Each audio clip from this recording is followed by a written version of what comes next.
शूरवीर योद्धा की शपथ चांदनी रात के साये में सर एल्ड्रिक ऑफ रेवेनशायर राजा के सामने घुटनों के बल झुके। एल्डोरिया के महल का भव्य कक्ष मौन था, केवल ऊपर लहराते ध्वजों की सरसराहट सुनाई दे रही थी। अंधकार लॉर्ड दिन ब दिन शक्तिशाली होता जा रहा है, राजा एड्रिक ने गंभीर स्वर में कहा। उसके राक्षस हमारे गांवों को नष्ट कर रहे हैं और उसकी छाया पूरे राज्य में फैल रही है। एल्ड्रिक, केवल तुम ही हमारी आखिरी आशा हो। क्या तुम इस अभियान को स्वीकार करोगे?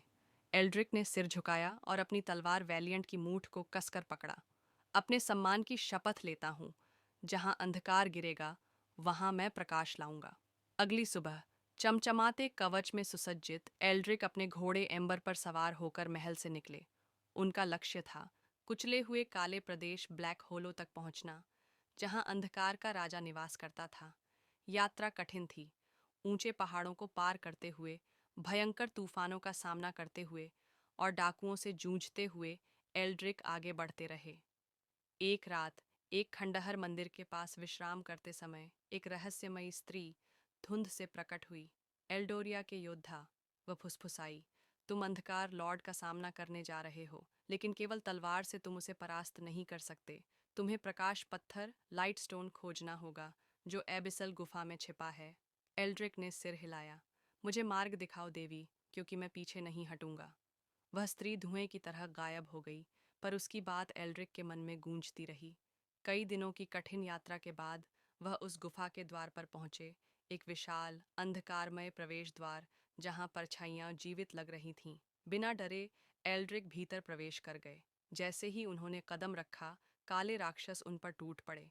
उनके पंजों की धारदार चोटें एल्ड्रिक के कवच पर खनकने लगीं, लेकिन वैलियंट के हर वार से अंधकार की चीखें गूंज उठतीं। अंततः उन्होंने गुफा के गहरे हिस्से में प्रकाश पत्थर को पाया, जो स्वर्णिम आभा से दमक रहा था। पत्थर को हाथ में लेते ही उनके शरीर में ऊर्जा की लहर दौड़ गई और पूरी गुफा कांप उठी। अब शक्ति से भरपूर एल्ड्रिक अंधकार लॉर्ड के किले की ओर बढ़े। वहां आसमान में काले बादल उमड़ रहे थे, बिजली कड़क रही थी। युद्ध हुआ। तलवारें आपस में टकराईं, जैसे बिजली गरज रही हो। अंधकार लॉर्ड अत्यंत शक्तिशाली था, परंतु एल्ड्रिक ने प्रकाश पत्थर की ऊर्जा से अंतिम वार किया और एक तीव्र प्रकाश फैला।